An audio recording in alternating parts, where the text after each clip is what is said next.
बहुत समय पहले की बात है। इस बार जंगल में बहुत सारे संतरे लगे हुए थे। सारे पक्षी मिलकर संतरे खा खा कर पक चुके थे। जहाँ भी देखो बस संतरे ही संतरे लगे हुए थे। कालू जी, अब मैं ये संतरे नहीं खा पाऊंगी। मुझे संतरे खा खा कर मैं पक गई हूँ। अगर आपको इस घर में रुकना है तो मेरे लिए कोई दूसरा फल लेकर आना होगा।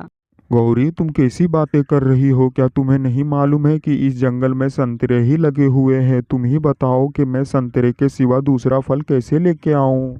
मुझे कोई मतलब नहीं है, तुम कहीं भी जाओ, बट मुझे मेरे लिए कुछ आम लेके आओ दूसरे जंगल से। तुम जाओ कालू कौवे।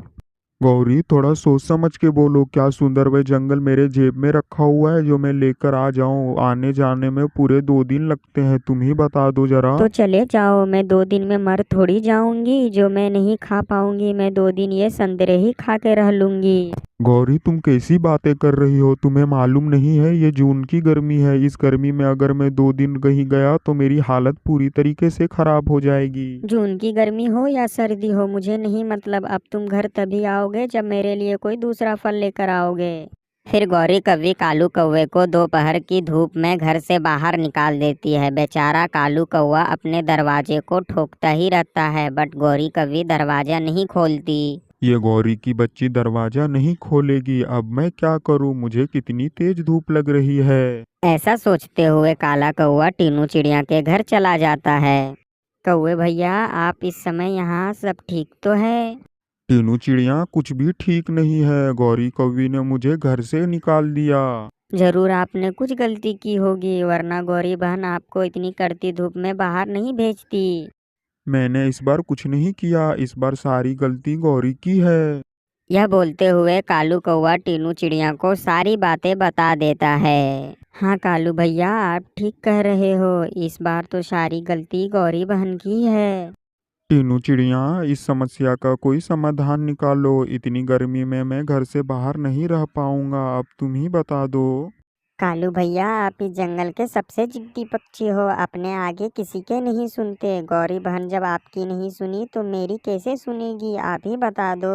कालू कौवे को टीनू चिड़िया की बात बहुत बुरी लगती है। वो सीधा कबूतर के पास चला जाता है।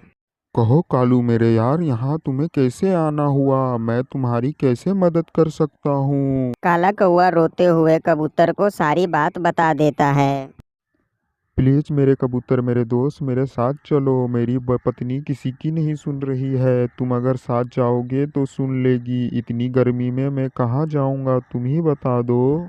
कालू कौवे, तुम्हारी पत्नी किसी की नहीं सुनती। अगर तुम इतना कह रहे हो तो चलता हूँ तुम्हारे साथ और तुम्हारी पत्नी को समझाता हूँ। कालू कौवा यह बात सुनकर बहुत खुश हो जाता है और कबूतर को अपने साथ अपने घर लेकर सीधा चला जाता है। गौरी, दरवाजा खोलो। मैं हूँ कबूतर, प्लीज। मुझे सब मालूम है कि तुम किस काम से आए हो, लेकिन मैं दरवाजा नहीं खोलने वाली। वो कौवा गया होगा तुम्हारे पास और रो रो के बता रहा होगा मुझे आम खाना है, मुझे संतरे नहीं खाने। गौरी, दरवाजा खोलो। इस गर्मी में कहाँ जाऊंगा? मैं इधर से उधर भटक रहा हूँ। प्लीज दरवाजा खोलो। इस तरीका काला कौवा गौरी कौवी के सामने बहुत रिक्वेस्ट करती है, लेकिन गौरी की बच्ची दरवाजा नहीं खोलती। मैंने तो पहले ही कहा था कि तुम्हारी पत्नी किसी की नहीं सुनती। चल यार, मैं भी चलता हूँ। मुझे बहुत तेज प्यास लगी हुई है। इस तरीके से कबूतर कौवे को समझा के वहां से चला जाता है। कौवा तो बहुत परेशान हो गया था कि अब वो क्या करे। अब मैं कहाँ जाऊँ? टीनू चिड़िया के भी घर में दो दो बच्चे हैं और उसके घोंसले छोटे हैं। कबूतर की पत्नी मुझे रहने भी नहीं देगी। एक काम करता हूँ, मैं मिट्ठू तोते के घर जाता हूँ। मिट्ठू तोता तो अकेला ही रहता है घर में अपने। ऐसा कहते हुए काला कौवा वहां से निकल जाता है। दोपहर का समय था, सूरज सर के ऊपर ही था। ऐसे ही काला कौवा मिट्ठू तोता के पास जाता है। मिट्ठू मिट्ठू, दरवाजा खोलो, मैं आया हूँ। कालू, इधर बहुत गर्मी लग रही है। कालू कौवा ऐसे ही बहुत दरवाजे को ठकठका रहा था, परंतु दरवाजा कोई नहीं खोलता। उसी समय आसपास के लोग कालू कौवे पर भड़क जाते हैं। सारी सारी नींद खराब कर दी इस बेवकूफ ने। तुम्हें दिखाई नहीं देता कि तोता अपने फूफा के घर गया है? उसके घर में कितना बड़ा दरवाजा लगा है। तू यहाँ से भाग, वरना तुम्हें सब लोग मिलके मारना शुरू कर देंगे। भाग यहाँ से। फिर वो चील कालू कौवे को बड़ा बुरी तरीके से धमकाता है। बेचारा कालू कौवा डर जाता है। चील भैया, अगर आप मुझे थोड़ा पानी दे दें तो आपकी बड़ा मेहरबानी होगी। मेरा गला सूख गया है, मुझे बहुत तेज प्यास लगी है। अरे तुमने क्या मुझे मूर्ख समझा है जो मैं तुम्हें अपना पानी दूं? भाग यहाँ से, वरना इस डाल से नीचे फेंक दूंगा तुम्हें। अनजान पक्षी की यह बात सुनकर काला कौवा डर जाता है और दूसरे डाल पर जाकर बैठ जाता है। गौरी, तुमने ये बहुत बुरा किया। मुझे कहीं भी पानी नहीं मिल रहा। मैं नदी में जाकर पानी पी सकूं, इतनी मेरे अंदर अब हिम्मत भी नहीं बची हुई है। ऐसे कालू कौवे को अपना सहारा ढूंढते ढूंढते 2 दिन बीत जाते हैं। बेचारे कालू कौवे को कहीं सहारा नहीं मिलता। अरे अब मैं कहाँ आ गया? यहाँ पर कोई पक्षी का भी घर नहीं दिख रहा जिससे मैं सहारा मांग सकूं रहने के लिए।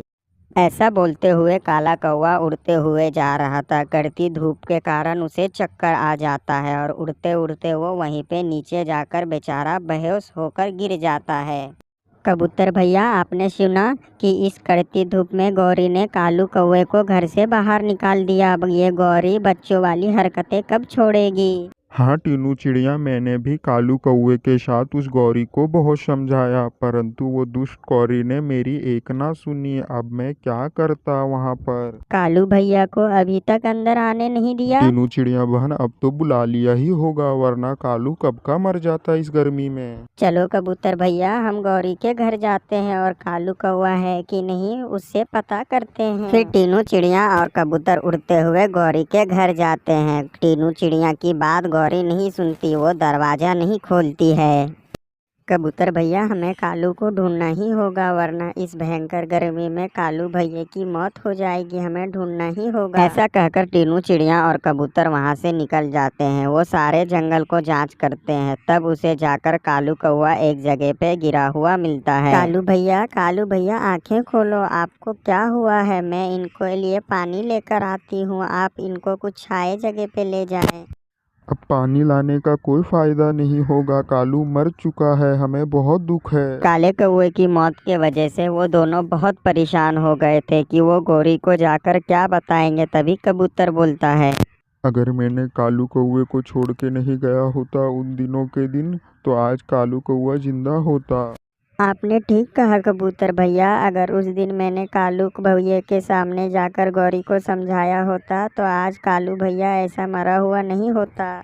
बच्चों, हमें इस कहानी से ये शिक्षा मिलती है कि कभी भी हमें कोई चीज़ के लिए हद से ज़्यादा जिद नहीं करनी चाहिए। आपका धन्यवाद। अगर आपको ये वीडियो पसंद आया तो लाइक, शेयर, सब्सक्राइब करना ना भूलें और अपने दोस्तों के साथ शेयर करें। आपका धन्यवाद।